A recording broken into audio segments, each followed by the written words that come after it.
राजस्व मंत्री डॉक्टर दिलीप जायसवाल ने राज्य के प्रशासनिक कामकाज और जनता से जुड़े मुद्दों पर खुलकर अपने विचार रखे हैं। उन्होंने डॉक्टर श्यामा प्रसाद मुखर्जी के विचारों को याद करते हुए कहा कि एक देश में दो विधान, दो प्रधान, दो संविधान नहीं चलेंगे का नारा राष्ट्र की एकता और अखंडता का संकल्प था, जिसे केंद्र सरकार ने धारा 370 हटाकर पूरा किया। मंत्री ने बताया कि जनता दरबार की व्यवस्था में बदलाव कर अब सहयोग पोर्टल और मासिक कार्यक्रमों की शुरुआत की गई है, जिससे कार्यालयों में भीड़ कम हुई है और लोगों को घर बैठे तेजी से समाधान मिल रहा है। अंचल अधिकारियों और राजस्व कर्मचारियों की 3 महीने की हड़ताल के कारण जमे बैकलॉग पर उन्होंने स्वीकार किया कि काम प्रभावित हुआ है, लेकिन अब लंबित फाइलों को तेजी से निपटाया जा रहा है। पारदर्शिता और जवाबदेही को अपनी सरकार की प्राथमिकता बताते हुए उन्होंने कहा कि 6 अगस्त को सभी अंचल अधिकारियों, अनुमंडल पदाधिकारियों और अपर समाहर्ताओं की एक उच्च स्तरीय समीक्षा बैठक बुलाई गई है, जिसमें भूमि और जमाबंदी से जुड़े विवादों का त्वरित समाधान सुनिश्चित किया जाएगा। देखिए, पूरे देश के अंदर डॉक्टर श्यामा प्रसाद मुखर्जी ने एक नारा दिया था कि एक देश में दो निशान, दो विधान, दो संविधान नहीं चलेगा, और धारा 370 कश्मीर को कहीं न कहीं भारत से अलग करता था। और हम लोग बोलते थे कि जहां हुए बलिदान मुखर्जी वह कश्मीर हमारा है। तो कश्मीर जो है भारत का अभिन्न अंग है, इसलिए 370 का हटना जायज़ है।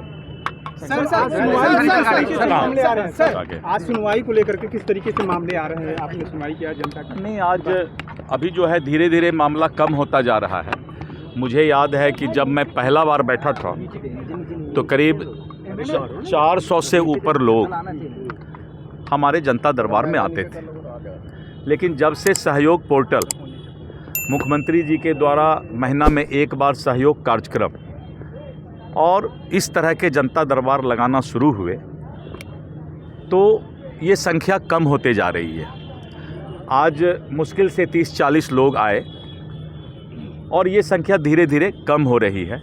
इसका मतलब है कि जो हड़ताल हुआ था 3 महीना, उसका भी लोड था। जब मैं मंत्री बना था तो उस समय चूँकि 3 महीना से राजस्व कर्मचारी और सीओ का हड़ताल था, तो उसको लेकर के भी संख्या ज़्यादा थी, लेकिन अब धीरे धीरे ये संख्या कम हो रही है। और कल 6 अगस्त को हम 537 सीओ और 101 DCLR, 38 ADM के साथ एक फिर से समीक्षा बैठक कर रहे हैं, और उस समीक्षा बैठक में अब क्या क्या चीज़ और सुधार करने की आवश्यकता है।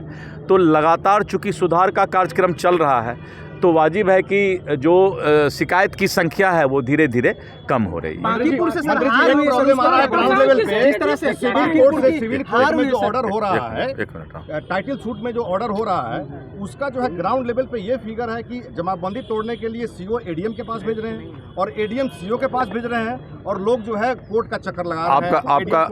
आपका कहना उचित है।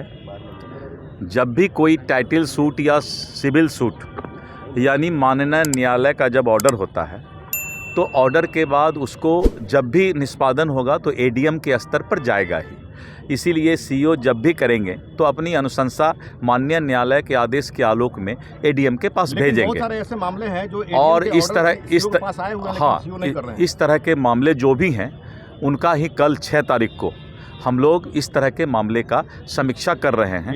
और प्रत्येक जिला का हमने संख्या भी पता कर लिया है कि कितना संख्या किस जिला में लंबित है।